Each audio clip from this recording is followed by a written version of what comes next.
जय गुरुदेव, जय माता जी। और मेरा उन सभी भाई बहनों से सादर प्रणाम जो इस वीडियो को देख रहे हैं और मेरे इस गायत्री साधना चैनल के लिए फॉलो कर रहे हैं। आइए आज के टॉपिक के बारे में बात करते हैं। आज का टॉपिक है प्रलोभनों से सदैव सावधान रहिए। पहले तो मैं आपको ये बता देती हूँ कि प्रलोभन क्या होते हैं। प्रलोभन होते हैं बहुत सीधी सी बात, जो चीज़ें हमें चमक धमक दिखाई देने वाली होती हैं वो हमेशा मोह माया में फांसने वाली होती हैं, और जो चीज़ें हमें मोह माया में फांस लेती हैं वही प्रलोभन कहलाती हैं। देखिए, इंद्रियों के कुमार्गामी होने का सबसे प्रधान कारण भांति भांति के प्रलोभन होते हैं। प्रलोभन एक ऐसा आकर्षक मोह चक्र है जिसका कोई स्वरूप, आकार, स्थिति, अवस्था, नियत नहीं है, किंतु फिर भी वह नाना रूपों में मानव मात्र को गठने, पदच्युत कर, पथभ्रष्ट कर देने के लिए आता है। जीवन में आने वाले बहुत से मायावी प्रलोभन इतने मनमोहक, लुभावने और मादक होते हैं कि क्षण भर के लिए विवेक शून्य हो अदूरदर्शी बन हम विक्षिप्त से हो उठते हैं। हमारी चिंतन सत्वृत्तियाँ पंगु हो उठती हैं तथा हम विषय वासना, आर्थिक लोभ, स्वार्थ, संकुचितावश प्रलोभन के शिकार बन जाते हैं। अंततः उनसे उत्पन्न होने वाली हानियाँ, कष्टों, त्रुटियों, अपमान तथा प्रतिष्ठा से दग्ध होते रहते हैं।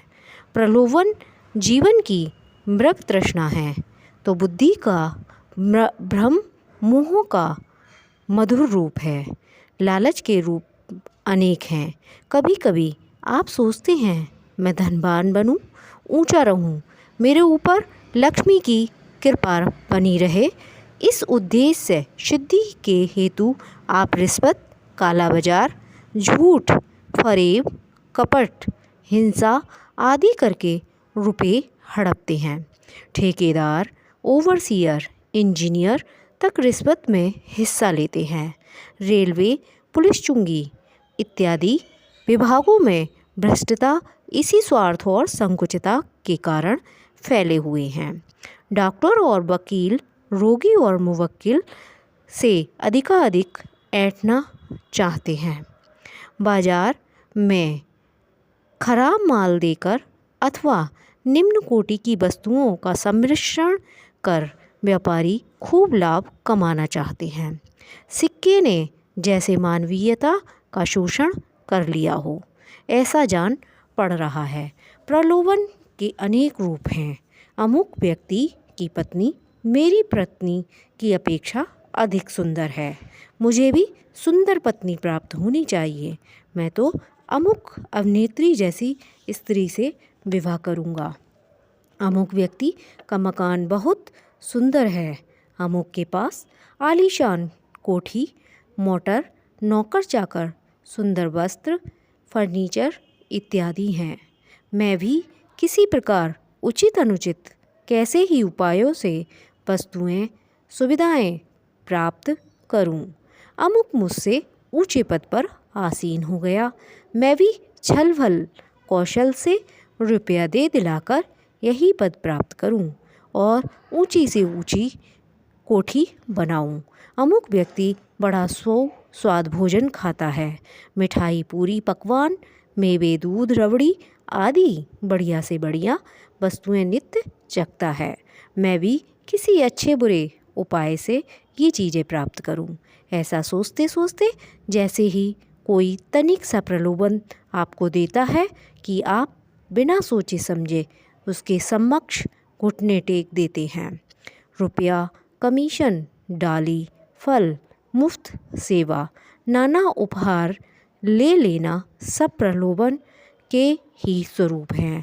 इनका कोई आदि अंत नहीं, समुद्रों की तरंगों की भांति आते ही रहते हैं। नैतिक दृष्टि से कमज़ोर चरित्र वाले व्यक्ति आसानी से प्रलोभन के शिकार बनते हैं, जिनकी आवश्यकताएं, विलासी इच्छाएं, चटोरपन, अनुचित मांगें, नशे बढ़े हुए हैं। वे प्रायः प्रलोभन के सामने झुकते हुए देखे गए हैं, जिन्हें दान, दहेज, यात्राएं, भौतिकता, टीप टॉप का शौक है। वे लालच में फंसते हैं। कभी कभी सहज सात्विक बुद्धि वाले भी दूषित वातावरण के प्रभाव से प्रलोभन के चक्कर में आ ही जाते हैं। विषयों में रमणीयता का भास बुद्धि के परिपर्य से होता है। बुद्धि के विपर्य में अज्ञान संभूत अविद्या प्रधान कारण है।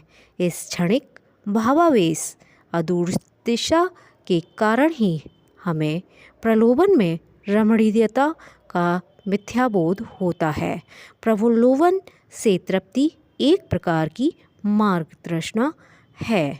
इसको सिर्फ हमें एक बहुत बड़ा लालच और आगे चल के इसके परिणाम बुरे सोचकर इसको छोड़ देना चाहिए। जहाँ कहीं भी हमें ऐसा दिखाई दे कि यह बहुत ही फ़ायदा देने वाला है, तो हो सकता है वो 1% आपको फ़ायदा दे जाए, लेकिन पहले उस पर बहुत सोच विचार कर यह आगे तक का परिणाम सोच लेना चाहिए कि इसमें कोई प्रलोभन देके हमें फंसा तो नहीं रहा है, या हमें कहीं इससे कोई नुकसान तो नहीं है, हमारी पद प्रतिष्ठा और आत्मसम्मान को कहीं ठेस तो नहीं पहुंचेगी। तब ही हमें किसी चीज़ को लेकर आगे बढ़ना चाहिए। आज के लिए इतना ही काफ़ी। इसका अगला पार्ट नेक्स्ट वीडियो में देखें और सुने। तब तक के लिए मैं आपसे माफ़ी चाहती हूँ। धन्यवाद, नमस्कार। वीडियो पसंद आया हो तो ज़्यादा से ज़्यादा शेयर करें, कमेंट करें, लाइक करें और ज़्यादा से ज़्यादा इस चैनल को सब्सक्राइब करें। धन्यवाद।